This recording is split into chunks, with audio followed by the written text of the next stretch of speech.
اعوذ باللہ من الشیطان الرجیم، بسم اللہ الرحمن الرحیم۔ اگلا ہمارا صفحہ ہے جی صفحہ نمبر 301، اور ہم ڈسکس کر رہے تھے مشرقی پاکستان کی علیحدگی کے اسباب۔ اس میں ہم نے 18 پوائنٹ جو تھے وہ ڈسکس کر لیے تھے۔ اب اگلا پوائنٹ نمبر 19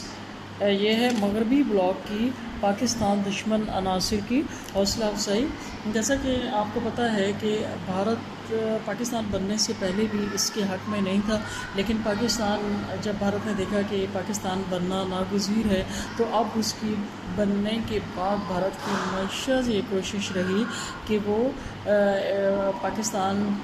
کو اور اس کے عوام کو کبھی سکھ سے رہنے نہ دے۔ تو بھارت نے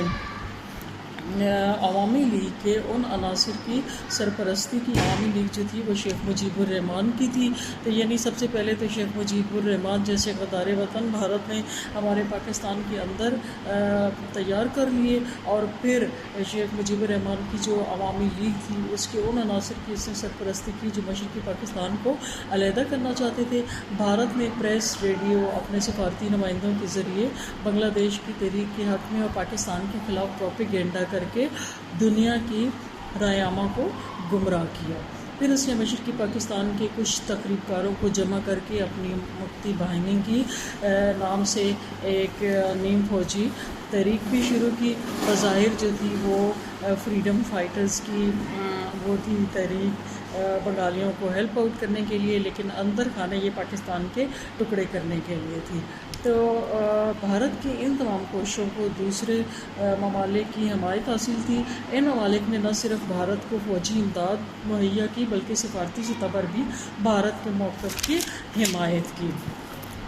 ان حالات میں بھارت کے حوصلے بلند ہو گئے اور اس نے مشرقی پاکستان کو پاکستان سے علیحدہ کر کے اپنے قدیم سیاسی عزائم کی تکمیل کی۔ اگلا پوائنٹ ہے جی عوامی تحریک کا آغاز۔ صدر محمد ایوب خان سمجھتے تھے کہ ان کے دور اقتدار یعنی 1958 سے 1958 سے 1968 کے دوران پاکستان نے شاندار قسم کی ترقی کی ہے، بلکہ کہا جاتا تھا کہ پاکستان جو ہے وہ ایک پاکستان جاپان بن چکا ہے۔ تو پھر 1968 میں یہ ڈیسائیڈ ہوا کہ سرکاری طور پر عشرہ ترقی منایا جائے، اور جس وقت عشرہ ترقی منایا جا رہا تھا اس وقت مہنگائی، بدعنوانی اور سیاسی عدم استحکام جو تھا وہ عروج پر تھا۔ عوام کی زندگی نہایت مشکل میں تھی، لیکن ان کی دبی آوازیں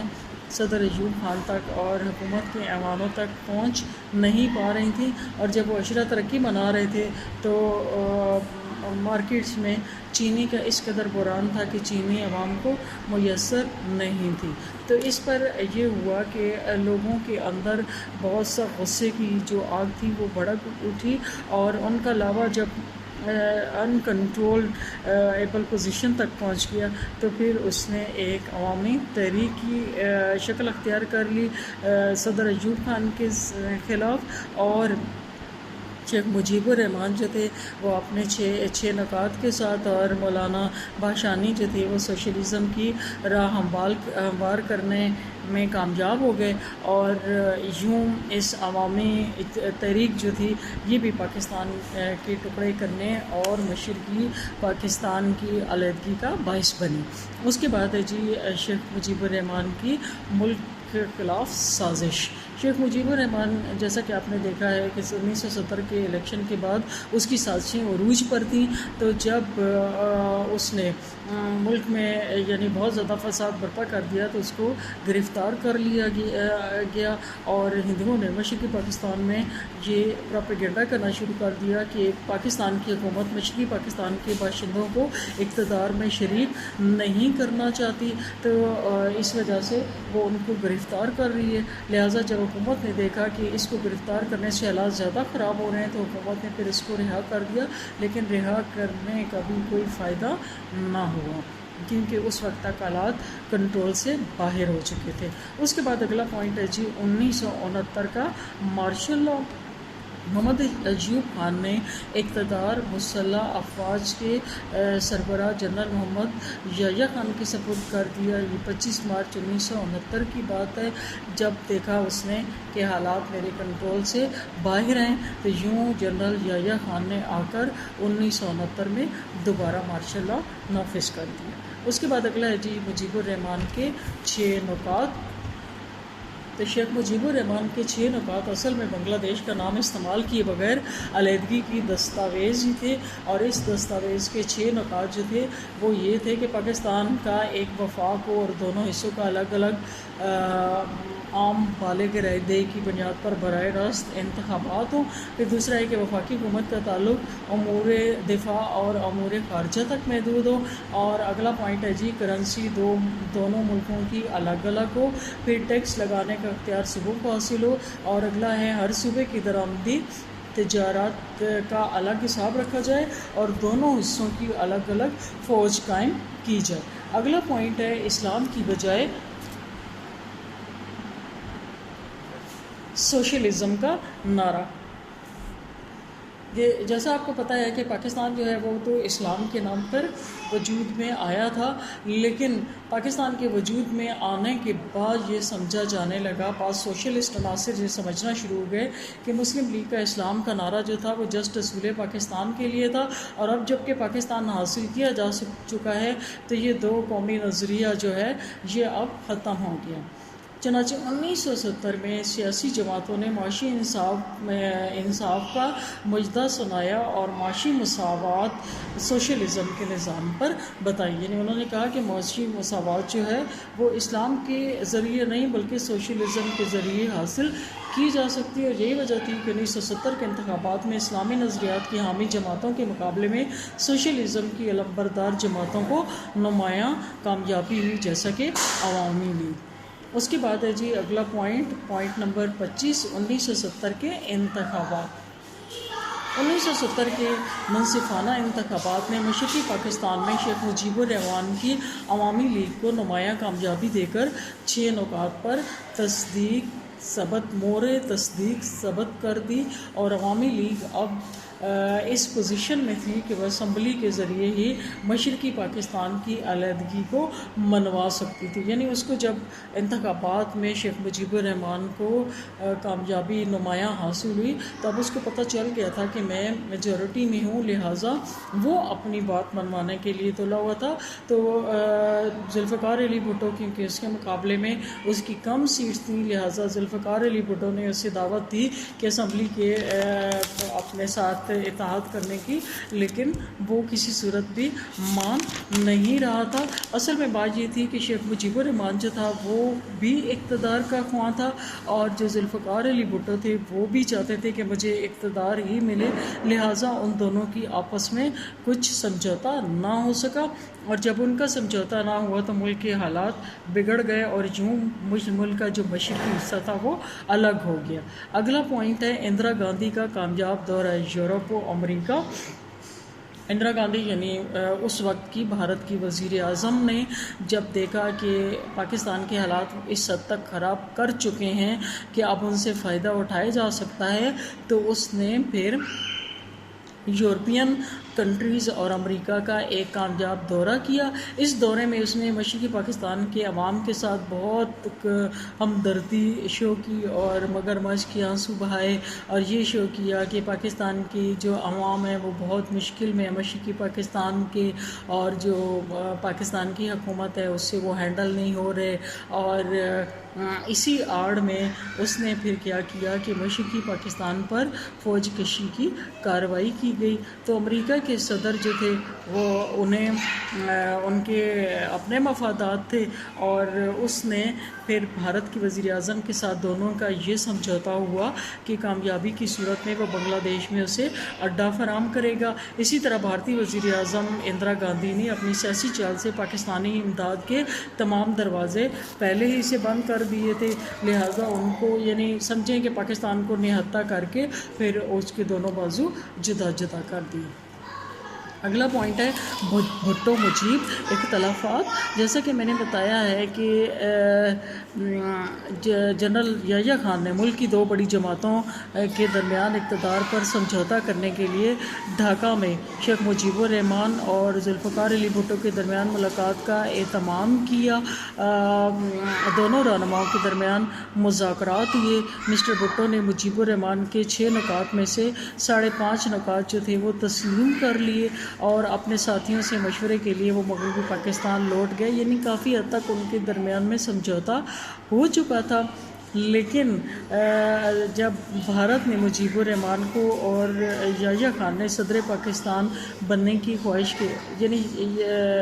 یحییٰ خان کا اپنا ایک پوائنٹ تھا کہ وہ بھی چاہتے تھے کہ وہ پاکستان کے صدر بنے، شیخ مجیب الرحمان کا اپنی خواہش تھی اقتدار حاصل کرنے کی، لہٰذا ان کے درمیان میں سمجھوتہ ہوا تھا بھٹو اور مجیب الرحمان کے درمیان۔ صدر یحییٰ خان نے دونوں کے درمیان میں آ کر اس سمجھوتے کو کامیاب نہ ہونے دیا۔ اگلا ہمارا پوائنٹ ہے جنرل یحییٰ خان کا طرز عمل۔ کیا ہے کہ پاکستان کے دونوں بازوؤں کے درمیان نمائندگی میں مساوات کا اصول اور وحدت مغربی پاکستان کا قیام سالہ سال کی گفت و شنید اور سیاسی تجربے کا نتیجہ تھا۔ یحییٰ خان نے وحدت مغربی پاکستان کو توڑ دیا، اور کیونکہ یحییٰ خان کو بھی، جیسا کہ میں آپ کو بار بار بتا رہی ہوں، کہ وہ بھی اپنے اقتدار کی خواہش میں تھے، لہٰذا ان کا زیادہ جو جھکاؤ تھا وہ مجیب الرحمان کی طرف تھا، کیونکہ مجیب الرحمان کا بھی مقصد مشرقی پاکستان کو الگ کرنا تھا، اور چونکہ مشرقی پاکستان اور مغربی پاکستان کے آپس میں حالات اب ایسے ہو گئے تھے کہ دونوں کا اکٹھا ہونا مشکل لگ رہا تھا، اور دوسرا یہ تھا کہ اگر مغربی پاکستان اور مشرقی پاکستان اکٹھے ہوتے تو پھر لازمی طور پر شیخ مجیب الرحمان کو انہیں اقتدار کی دعوت دینا پڑتی، لہٰذا یحییٰ خان بھی یہ چاہتے تھے کہ وہ الگ ہو جائیں تاکہ یہ مغربی پاکستان پر بڑے آرام سے اقتدار حاصل کر سکیں۔ اچھا، چنانچہ کیا ہوا کہ شیخ مجیب الرحمان کا انتخابی منشور کیونکہ قانونی ڈھانچے کے حکم کی کھلم کھلا خلاف ورزی تھا، مگر یحییٰ خان نے ان کے خلاف کوئی اقدام نہ کیا جان بوجھ کر، لہٰذا حالات جو تھے وہ بگڑتے چلے گئے۔ اگلا ہے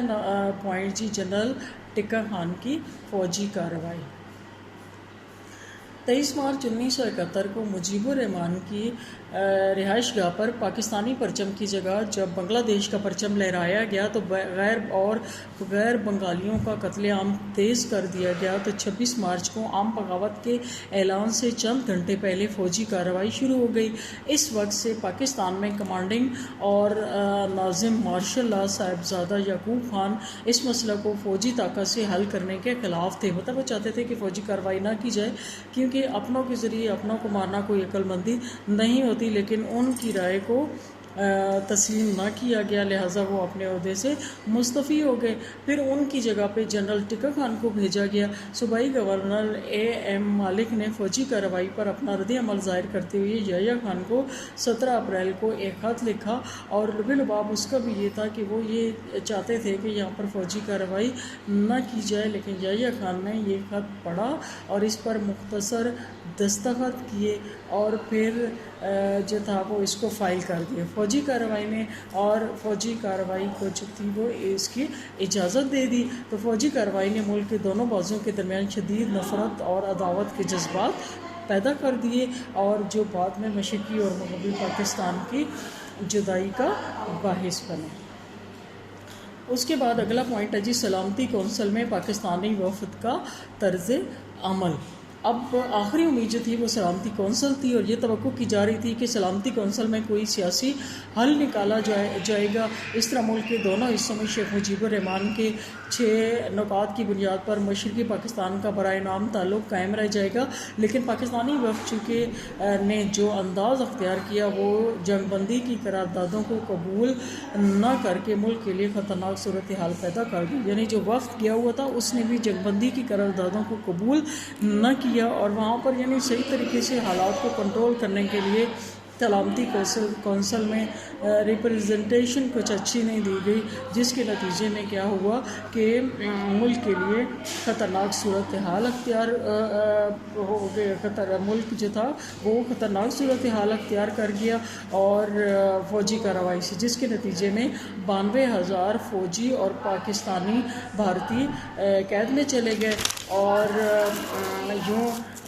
ملک کے حالات جو تھے وہ ابتر ہو گئے۔ اگلا آخری پوائنٹ ہے جی بھارت کی فوجی کارروائی کہ عوامی لیگ پر پابندی کے باوجود اس کے ارکان کو انفرادی طور پر قومی اسمبلی میں شریک ہونے کی اجازت دے دی گئی تھی، اور بھارت نومبر 1971 کے آخر تک پاکستان کے خلاف جنگ کی تیاریاں مکمل کر چکا تھا، یعنی ادھر وہ اپنے لیے حالات پیدا کرتا رہا اور خود اپنی تیاری کرتا رہا جنگ کی، ٹھیک ہے۔ جب اس نے دیکھا کہ پاکستان کے حالات اب اس طرح کے ہو چکے ہیں کہ وہ کچھ بھی ہینڈل کرنے کی پوزیشن میں نہیں ہیں، تو نومبر 1971 کے آخر تک پاکستان کی خلاف جنگ کے لیے اس کی تیاریاں مکمل ہو چکی تھیں، تو اس نے پہلے مشرقی پاکستان پر اور پھر چند دن بعد مغربی پاکستان پر حملہ کر دیا، اور جغرافیائی فاصلہ کی وجہ سے